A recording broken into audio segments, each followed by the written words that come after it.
All right, I made a little adjustment to my initial intended topic. It's still closely related. However, after stumbling across a news report and a recent video that was posted online, I decided to tweak, pivot from my original idea. I did find an op ed and some other credible sources to go along with my research. It's still really closely related, but I was moved enough that I kind of wanted to pivot the topic. So, therefore, my preamble has changed a little bit. Hope that's okay. Let's just jump into it. Something is coming that will affect every aspect of our lives, from banking to transportation to healthcare, from education all the way up to our very freedom. Tonight, I want you to understand this looming threat, know what it is capable of, and know why we must not allow it. Because that day is fast approaching, and in reality, it is already here. You see, about 10 years ago, I was visiting friends in the town of Cape Girardeau. I went with them to the new casino, and within just 30 minutes of being there, the strangest thing occurred. 3 men in suits and a uniformed security officer approached our group at some slot machines and demanded that I come with them immediately. Knowing I had done nothing wrong, I resisted and even tried to blow them off. This opposition was met with threats of violence and a call to the real police. So I was left with no choice. I was outnumbered and outgunned. I was questioned about where I got my ID, where I lived, and how many times I'd been there prior. After way too long sitting in the creepy back room I was escorted to, and after dodging relentless yet ambiguous questions which I refused to answer, I finally insisted that I was leaving. Only then did I get some answers. As you know, my name is Gordon. That's what it says on my ID, my birth certificate. But these brilliant, not-so-gentlemen thought that I was someone else. And the reason why is a simple case of laziness and external dependence. Facial recognition software, analyzed by AI programming, incorrectly identified me as 10 years older, 50 pounds heavier, and a resident of Illinois that had previously been flagged as a possible card counter.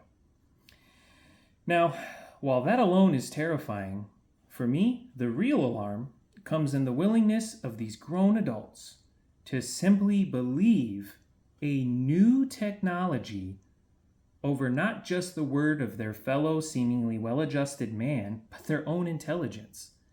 There was no admission of wrongdoing on their part, not even an apology. In fact, we were told we had to leave. Now sure, I was wearing a hat and casinos are dim, and what happened to me might be justifiable to some of you as simply an unlikely inconvenience. But let's look at how this concept has evolved and intensified, and just how badly it has started to eat away at our civil rights. In Fargo, North Dakota recently, a still unknown woman cashed about $1,000 in fraudulent checks at her local bank.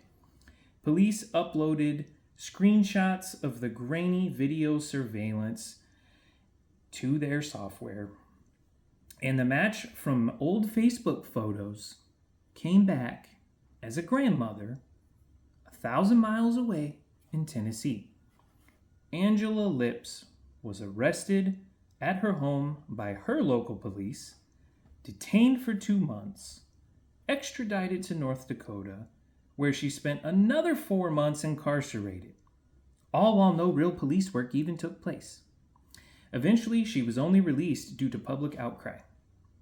Another recent example is 33-year-old Portia Woodruff of Detroit.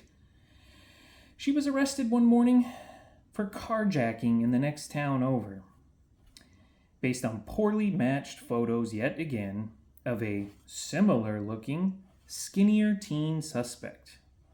Did I mention she was 8 months pregnant at the time?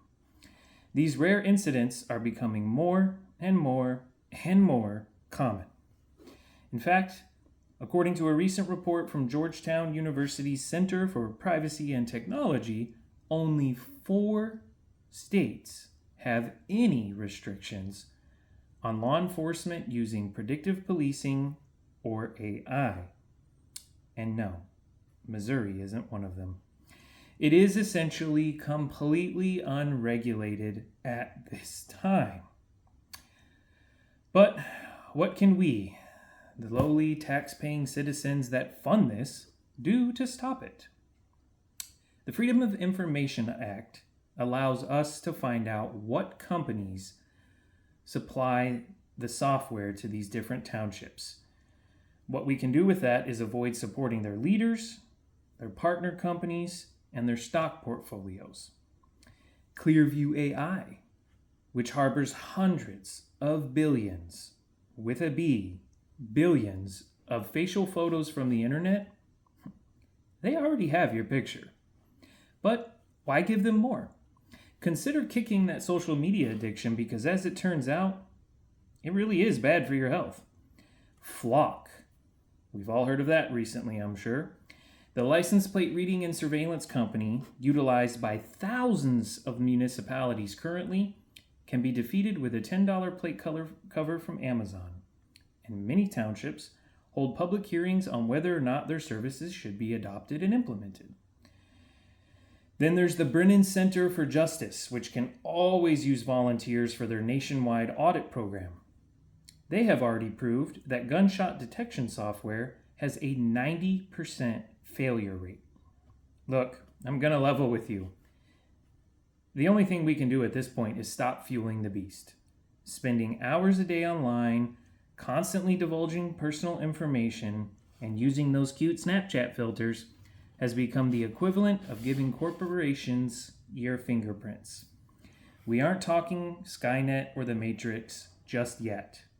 But do you really want to be a part of the reason that the next generation loses the little freedom we have left? Thank you, everyone, and drive home safe. They are watching, after all.